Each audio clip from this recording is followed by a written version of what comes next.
नमस्कार साथियों, आप देख रहे हैं यूपी समाचार। यहाँ पर आपको 20 मिनट में यूपी की 50 बड़ी खबरें मिलेगी, तो वीडियो को पूरा जरूर देखें। आज की पहली खबर, यूपी के 38 शहरों में आंधी तूफान की चेतावनी। लखनऊ समेत 5 जिलों में बारिश। यूपी में आंधी बारिश का सिलसिला जारी है। सुबह लखनऊ, बिजनौर समेत 5 जिलों में तेज हवाएं चली। काफी देर तक रुक रुक कर बारिश हुई। बिजली कड़की, बादल भी गरजे। बाराबंकी, आगरा और बरेली में भी बूंदाबांदी हुई। इसके अलावा कानपुर, वाराणसी समेत बाकी जिलों में तेज धूप है। दिन चढ़ने के साथ उमा बढ़ने लगी है। मौसम विभाग IMD ने आज लखनऊ, हरदोई, फर्रुखाबाद, कन्नौज और उन्नाव को छोड़कर बाकी सभी 70 जिलों में हल्की बारिश का अलर्ट जारी किया है। 38 जिलों में आंधी तूफान का अलर्ट है। इनमें से 21 जिलों में ऑरेंज और 17 में येलो अलर्ट है।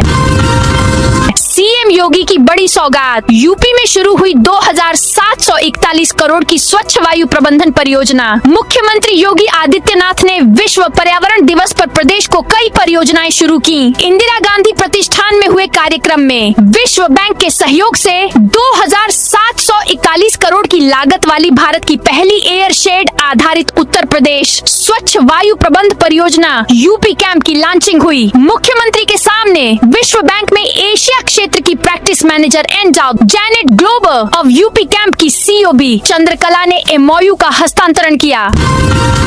लखनऊ मेट्रो ने महिलाओं के लिए शुरू की माए दीदी सेवा। EV बाइक से 5 किलोमीटर तक सफर सिर्फ 15 रुपए में होगा। विश्व पर्यावरण दिवस के मौके पर लखनऊ मेट्रो ने महिलाओं को सुरक्षित और सुविधाजनक लास्ट माइल कनेक्टिविटी देने के लिए एक खास पहल की है। Uttar Pradesh metro rail corporation ने शुक्रवार से महिलाओं के लिए विशेष EV बाइक फीडर सेवा माए दीदी की शुरुआत कर दी। इसकी सबसे खास बात यह है कि इस सेवा में बाइक चालक और यात्री दोनों महिलाएं ही होंगी। मेट्रो प्रशासन के अनुसार 5 जून से 13 जून तक सभी महिला यात्रियों के लिए यह सेवा पूरी तरह निशुल्क रहेगी। इसके बाद महिला यात्री मेट्रो स्टेशन से 5 किलोमीटर तक की दूरी महज 15 रुपए में तय कर सकेंगी। सीतापुर में कथित धर्मांतरण की सूचना पर पुलिस की छापेमारी। सीतापुर के मिश्रिख कोतवाली इलाके में नगर क्षेत्र के मोहल्ला थोक के वार्ड संख्या 3 में शुक्रवार दोपहर कथित धर्मांतरण गतिविधियों की सूचना मिलने पर पुलिस ने छापेमारी कर जांच शुरू कर दी। हिंदू संगठन के कार्यकर्ताओं द्वारा दी गई सूचना के बाद पुलिस टीम मौके पर पहुंची, जहां एक मकान में प्रार्थना सभा आयोजित होती मिली। कार्रवाई के दौरान वहां लगभग 20 से 25 महिला एवं पुरुष मौजूद पाए गए। संभल में मजार पर चला बुलडोजर, 70 पुलिसकर्मी तैनात। संभल में शुक्रवार को एक मजार को बुलडोजर से ढा दिया गया। प्रशासन का कहना है कि मजार सरकारी जमीन पर बनी थी। 4 से 5 साल पहले अवैध अतिक्रमण करके इसे बनाया गया था। वहीं मजार के मुतव्वली अजीज ने दावा किया कि पीर बाबा की ये मजार 500 से 600 साल पुरानी मजार है। शुक्रवार सुबह प्रशासन की टीम 2 बुलडोजर लेकर पहुंची। 1 घंटे में मजार को ढा दिया। नोएडा में 6ठी मंजिल तक ही पहुंचा दमकल का पानी। आग 12वें फ्लोर पर लगी थी। नोएडा में एक हाई राइज बिल्डिंग सोसाइटी में शुक्रवार सुबह 7 बजे आग लग गई। सेक्टर 75 में IV काउंटी सोसाइटी के 28 मंजिला बिल्डिंग के 12वें फ्लोर में आग लगी। तेज हवा के चलते आग इतनी तेजी से फैली कि देखते ही देखते फ्लैट की खिड़कियों से ऊंची लपटें निकलने लगी। आसमान में काले धुएं का गुबार फैल गया। शुरुआत में दमकल की जो गाड़ियां आईं, उनका पानी 6 फ्लोर तक ही पहुंच पाया, जबकि आग 12वीं फ्लोर में लगी थी। कुछ देर बाद हाइड्रोलिक क्रेन मंगाई गई। इसके बाद फ्लैट में पानी डाला गया। यूपी में बेसिक शिक्षकों के अंतरजनपदीय तबादले का रास्ता साफ। 20 जून तक BSA के माध्यम से कर सकेंगे आवेदन। प्रदेश के परिषदीय स्कूलों में कार्यरत शिक्षक और शिक्षिकाएं गंभीर बीमारी, दिव्यांगता तथा पति पत्नी एक ही विभाग में कार्यरत होने जैसी विशेष परिस्थितियों में अंतरजनपदीय स्थानांतरण के लिए आवेदन कर सकेंगे। बेसिक शिक्षा परिषद ने शैक्षिक सत्र 2026 से 27 के लिए स्थानांतरण प्रक्रिया जारी करते हुए सभी जिला बेसिक शिक्षा अधिकारियों को 20 जून तक आवेदन भेजने के निर्देश दिए हैं। यूपी में नक्शा पास कराने के नियम बदलेंगे। उत्तर प्रदेश की योगी सरकार मकानों का नक्शा पास करने के नियमों में बदलाव करने जा रही है। पंचायती राज जिला पंचायतों की ओर से नक्शा पास करने के लिए नई भवन निर्माण उपविधि को जल्द लागू करेगा। ग्रामीण क्षेत्रों में सुनियोजित विकास होने के साथ जिला पंचायतों की आय भी बढ़ेगी। पंचायती राज विभाग की ओर से तैयार की गई इस उपविधि का नाम उत्तर प्रदेश जिला पंचायतों के लिए मॉडल भवन निर्माण एवं विकास उपविधि 2026 2026 होगा। यूपी में सरकारी वकीलों का बड़ा मानदेय। 1 दशक से ज्यादा समय बाद मुख्यमंत्री योगी ने पूरी की मांग। उत्तर प्रदेश सरकार द्वारा विभिन्न न्यायालयों में राज्य सरकार का पक्ष रखने वाले शासकीय अधिवक्ताओं की रिटेनरशिप और बहस, फीस प्रति सुनवाई फीस में बढ़ोतरी के फैसले का अधिवक्ता समुदाय ने जोरदार स्वागत किया है। प्रदेश के महाधिवक्ता और उनकी पूरी कानूनी टीम ने मुख्यमंत्री योगी आदित्यनाथ के इस कदम को ऐतिहासिक और दूरदर्शी बताया है। वकीलों का मानना है कि इस फैसले से कोर्ट में राज्य सरकार के मामलों की पैरवी को एक नई ताकत और ऊर्जा मिलेगी। कानपुर में ड्रग सप्लायर की तलाश में रेड, 150 पुलिस वालों ने बस्ती घेरी। कानपुर में ड्रग सप्लायर की तलाश में कंजड़नपुरवा में शुक्रवार तड़के पुलिस की रेड पड़ी। कंजड़नपुरवा में सुबह 4 बजे 5 थानों में तैनात 150 पुलिसकर्मी हर एंट्री एग्जिट पॉइंट से बस्ती में घुसे तो इलाके में हड़कंप मच गया। पुलिस ने ड्रोन उड़ाकर बस्ती के एक घर की निगरानी की। करीब 75 संदिग्ध घरों में तलाशी अभियान चलाया। छापेमारी की भनक लगते ही कई सप्लायर्स घरों में ताला बंद कर फरार हो गए। तकरीबन 5 घंटे चली छापेमारी के दौरान पुलिस ने 2 घरों से 10 किलो मादक पदार्थ बरामद कर 10 लोगों को पूछताछ के लिए हिरासत में लिया है। राकेश टिकैत ने मक्का खरीद पर उठाए सवाल, बोले किसान 1200 में बेच रहा फसल। मुजफ्फरनगर में भारतीय किसान यूनियन के राष्ट्रीय प्रवक्ता राकेश टिकैत ने मक्का खरीद केंद्रों की स्थापना और समर्थन मूल्य एमएसपी बढ़ाने की सरकारी घोषणा पर सवाल उठाए हैं। उन्होंने कहा कि केवल एमएसपी बढ़ाने से किसानों को लाभ नहीं होगा जब तक सरकार फसल खरीदने की गारंटी नहीं देती। राकेश टिकैत ने दावा किया कि देश में पर्याप्त मक्का उत्पादन के बावजूद बाहर से मक्का आयात की जा रही है। उन्होंने बताया कि उत्तर प्रदेश, बिहार और मध्य प्रदेश में किसान अपनी मक्का 1200 से 1400 रुपए प्रति क्विंटल तक बेचने को मजबूर हैं, जबकि सरकार एमएसपी बढ़ाने की बात कर रही है। राम मंदिर को मिला सुरक्षा कवच, 1000 साल तक सुरक्षित रहेगा। श्री राम मंदिर, श्री राम जन्मभूमि मंदिर को आने वाली कई पीढ़ियों तक सुरक्षित और भव्य बनाए रखने की दिशा में एक महत्वपूर्ण कदम उठाया गया है। राजस्थान के बंशी पहाड़पुर के लाल बलुआ पत्थरों से निर्मित मंदिर के ढांचे पर विशेष रासायनिक लेप कोटिंग का कार्य लगभग पूरा हो चुका है। यह लेप मंदिर के शिखर से लेकर आधार तक अंदर और बाहर दोनों ओर किया गया है। राहुल गांधी मानहानि मामले में 25 जून को होगी बहस। कांग्रेस नेता राहुल गांधी से जुड़े मानहानि मामले में सुल्तानपुर की एमपीएमएलए स्पेशल एडीजे कोर्ट में गुरुवार को सुनवाई हुई। कोर्ट ने याचिकाकर्ता द्वारा दाखिल रिवीजन याचिका पर अगली सुनवाई और बहस के लिए 25 जून की तारीख तय की है। यह जानकारी याचिकाकर्ता के अधिवक्ता संतोष पांडे ने दी। अधिवक्ता पांडे ने बताया कि पिछली सुनवाई में न्यायालय ने निचली अदालत से इस मामले की पत्रावली केस फाइल तलब की थी, जो अब एडीजे कोर्ट में आ चुकी है।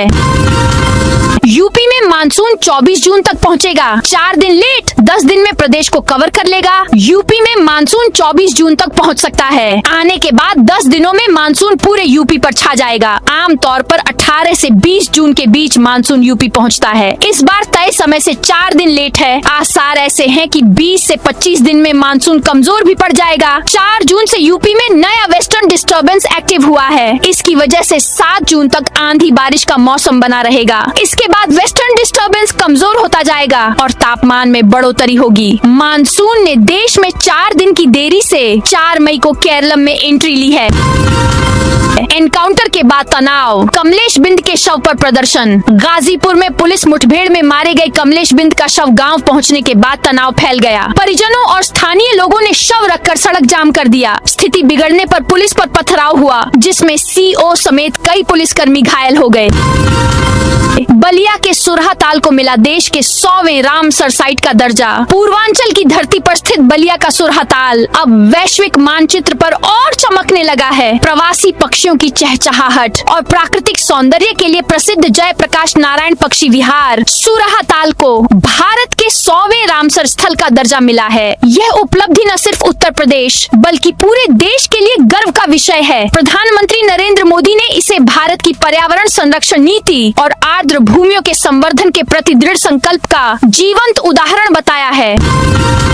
किसान क्रेडिट कार्ड बना किसानों का सहारा। खेती में खर्चों का सिलसिला फसल बेचने से पहले शुरू हो जाता है। किसान को बीज खरीदने होते हैं, खाद और सिंचाई का इंतजाम करना होता है, मजदूरी और मशीन का खर्च भी कई बार तुरंत आ जाता है। ऐसे समय में किसान क्रेडिट कार्ड किसानों को समय पर कर्ज लेने में मदद करता है। इससे उन्हें महंगे कर्ज पर निर्भर रहने की जरूरत कम होती है और गांव की कमाई और खेती से जुड़ी गतिविधियां मजबूत होती हैं।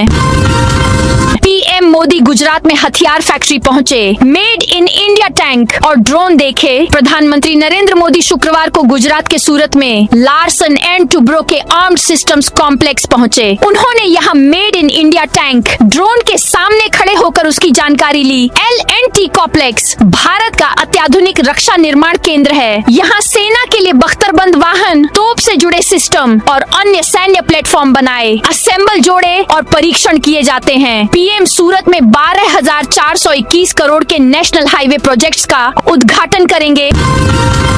लखनऊ कानपुर नमो भारत रेल परियोजना आगे बढ़ाने की तैयारी। लखनऊ और कानपुर के बीच प्रस्तावित हाई स्पीड क्षेत्रीय रेल सेवा नमो भारत परियोजना को आगे बढ़ाने की दिशा में महत्वपूर्ण कदम उठाया गया है। प्रदेश सरकार ने परियोजना की ऑल्टरनेटिव्स एनालिसिस रिपोर्ट AR और डिटेल्ड प्रोजेक्ट रिपोर्ट तैयार कराने के लिए 6 करोड़ रुपए के बजट को मंजूरी दे दी है। इसके साथ ही परियोजना पर काम में तेजी आने की उम्मीद है।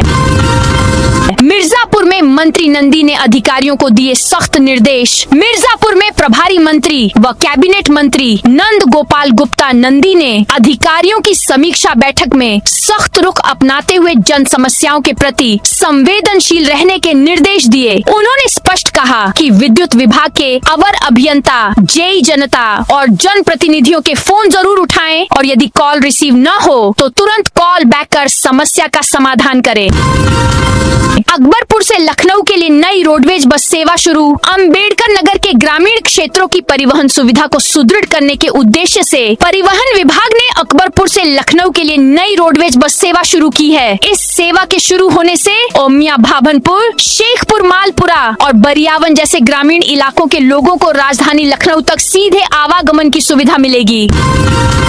फर्रुखाबाद में कालिंदी एक्सप्रेस बंद नहीं होगी, सांसद मुकेश राजपूत का आश्वासन। फर्रुखाबाद के सांसद मुकेश राजपूत ने कालिंदी एक्सप्रेस के संचालन को लेकर चल रही अटकलों पर विराम लगाया है। उन्होंने स्पष्ट किया कि जब तक वह सांसद हैं, यह ट्रेन बंद नहीं होगी। सांसद ने जनता से किसी भी प्रकार की अफवाह या भ्रामक जानकारी पर ध्यान न देने की अपील की है। राजपूत ने कहा कि यदि आवश्यकता पड़ी तो वैकल्पिक व्यवस्था कर ट्रेन को फर्रुखाबाद तक चलाया जाएगा। उन्होंने जोर देकर कहा कि किसी भी स्थिति में कालिंदी एक्सप्रेस का संचालन बंद नहीं होने दिया जाएगा। मारुति ने पेश की देश की पहली flex fuel car WagonR 85% mixed petrol से चलेगी। मारुति सुजुकी ने आज भारत में पहली flex fuel car WagonR flex fuel को पेश कर दी है। नई वैगनआर पूरी तरह से E75 फ्यूल 75% तक एथेनॉल मिक्स पेट्रोल से चलने में सक्षम है। फिलहाल गाड़ी सिर्फ फ्लीट ऑपरेटर्स और ओला और उबर जैसे कैब एग्रीगेटर्स के लिए ही अवेलेबल होगी। इसी कारण मारुति ने वैगनआर फ्लेक्स फ्यूल की कीमतों का खुलासा नहीं किया है। यूपी में 200 से ज्यादा डीसीपी के तबादले, अयोध्या के कई सीओ बदले। उत्तर प्रदेश सरकार ने पुलिस विभाग में बड़ा प्रशासनिक फेरबदल करते हुए डीएसपी और समकक्ष रैंक के 200 से अधिक अधिकारियों के तबादले कर दिए हैं। जारी सूची में अयोध्या के कई क्षेत्राधिकारियों के नाम शामिल हैं। रुदौली, मिल्कीपुर, LIU और राम जन्मभूमि परिसर में तैनात अधिकारियों को नई जिम्मेदारियां सौंपी गई हैं। चांदी एक दिन में 6,138, सोना 1,896 सस्ता। सोने चांदी की कीमतों में 5 जून को गिरावट है। India Boolean and jewellers association के मुताबिक 1 किलो चांदी 6,138 रुपए घटकर 2.55 लाख रुपए पर आ गई है। वहीं 10 ग्राम 24 कैरेट सोना 1,896 रुपए घटकर 1.54 लाख रुपए आ गया है। रामगढ़ ताल का पानी साफ किया जाएगा। सीएम के निर्देश के बाद GDA ने शुरू की पहल। गोरखपुर एवं आसपास के जिलों के लोगों के लिए पसंदीदा पिकनिक स्पॉट बन चुके रामगढ़ ताल के पानी को साफ करने की पहल शुरू हो गई है। चिल्वा ताल के किनारे बने पिकनिक स्पॉट का उद्घाटन करते हुए मुख्यमंत्री योगी आदित्यनाथ ने दोनों तालों के पानी की तुलना की थी। उन्होंने चिल्वा ताल को ज्यादा साफ और प्राकृतिक बताया था। रामगढ़ ताल को पहले से कहीं अधिक साफ करने को किए गए उपायों की तारीफ करते हुए उन्होंने इसे पूरी तरह से साफ करने का निर्देश दिया था। थल सेना प्रमुख ने किए रामलला के दर्शन, परिवार संग पहुंचे अयोध्या। भारतीय थल सेना प्रमुख जनरल उपेंद्र द्विवेदी शुक्रवार को अपने निजी दौरे पर अयोध्या पहुंचे और श्री राम जन्मभूमि मंदिर में रामलला के दर्शन पूजन किए। सेना प्रमुख करीब 35 मिनट तक रामलला के दरबार में रहे। उन्होंने विधि विधान से पूजा अर्चना कर देश की सुरक्षा, शांति और समृद्धि की कामना की। इस दौरान उनकी पत्नी समेत परिवार के अन्य सदस्य भी उनके साथ मौजूद रहे।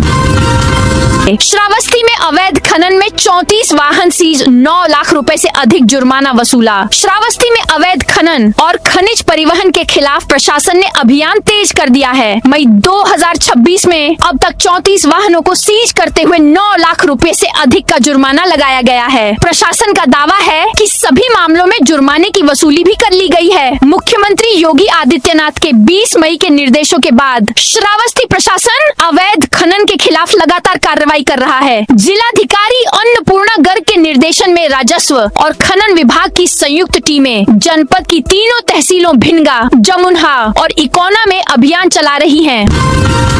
हाई कोर्ट ने यूपी सीएम से कहा, अफसरों को जिम्मेदार ठहराएं। इलाहाबाद हाई कोर्ट ने एक आदेश में उत्तर प्रदेश के सीएम से कहा कि वह इस बात को स्वीकार करे कि अब वह समय आ गया है जब वरिष्ठ अफसरों और शीर्ष प्रशासनिक अधिकारियों को उनके विभागों या उनके अधीन काम करने वालों की चूकों के लिए जवाबदेही और यहाँ तक कि आपराधिक रूप से भी जिम्मेदार ठहराया जाए। जस्टिस विनोद दिवाकर की बेंच ने कहा, राज्य को उच्च जिम्मेदारी का सिद्धांत अपनाना चाहिए जिसके तहत प्रशासनिक पदानुक्रम में वरिष्ठ अफसरों को जवाबदेह ठहराया जाता है। संभल में कड़ी सुरक्षा के बीच जुमे की नमाज, विवादित स्थल की ओर जाने वाले रास्तों पर बैरियर लगाए। संभल में शुक्रवार को कड़ी सुरक्षा व्यवस्था के बीच जुमे की नमाज अदा की गई। इस दौरान देश और शहर में अमन शांति के लिए दुआएं मांगी गईं। 24 नवंबर 2024 को हुई हिंसा के बाद से विवादित धार्मिक स्थल की ओर जाने वाले सभी 3 रास्तों को बैरियर लगाकर बंद कर दिया गया था। सीएम योगी के जन्मदिन पर लखनऊ में पूजा पाठ और भंडारे। मुख्यमंत्री योगी आदित्यनाथ के जन्मदिन पर शुक्रवार को प्रदेश भर में उत्साह का माहौल देखने को मिला। भारतीय जनता पार्टी के नेताओं, कार्यकर्ताओं और समर्थकों ने विभिन्न कार्यक्रमों के माध्यम से मुख्यमंत्री को शुभकामनाएं दी। कई स्थानों पर पूजा पाठ, हवन, भंडारे और सामाजिक कार्यक्रमों का आयोजन किया गया। राजधानी लखनऊ के दारुल शफा स्थित हनुमान मंदिर में मुख्यमंत्री के जन्मदिन के अवसर पर विशेष पूजा अर्चना और धार्मिक अनुष्ठान आयोजित किए गए।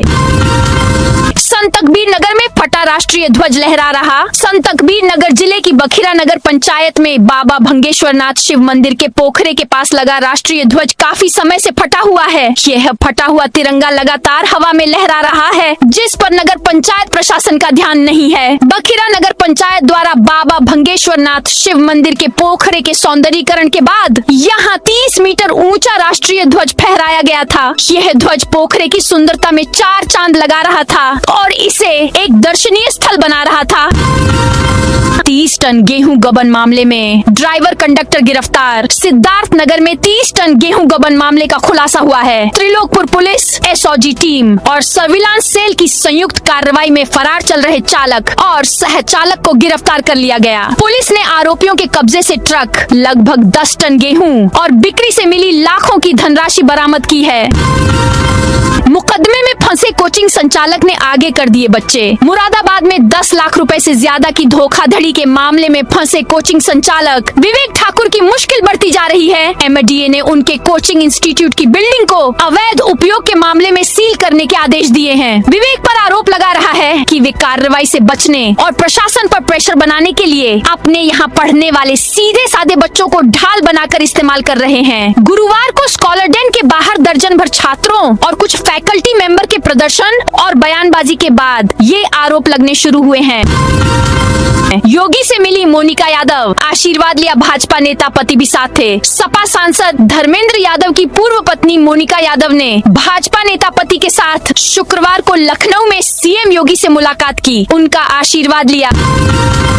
तमिलनाडु में भाजपा छोड़ते ही अन्नामलाई ने नई पार्टी बनाई, अगला चुनाव लड़ने का ऐलान। तमिलनाडु बीजेपी के पूर्व प्रदेश अध्यक्ष के अन्नामलाई ने शुक्रवार को नई पार्टी बनाने का ऐलान किया। सोशल मीडिया पर एक वीडियो मैसेज में अन्नामलाई ने कहा कि आज हम एक आंदोलन शुरू करने जा रहे हैं। हमारी राजनीतिक पार्टी तमिलनाडु में 2031 में अगला विधानसभा चुनाव लड़ेगी। मेरे लिए यह तय करना बहुत मुश्किल था कि मैं बीजेपी का सदस्य रहूं या तमिल लोगों से जुड़ा रहूं।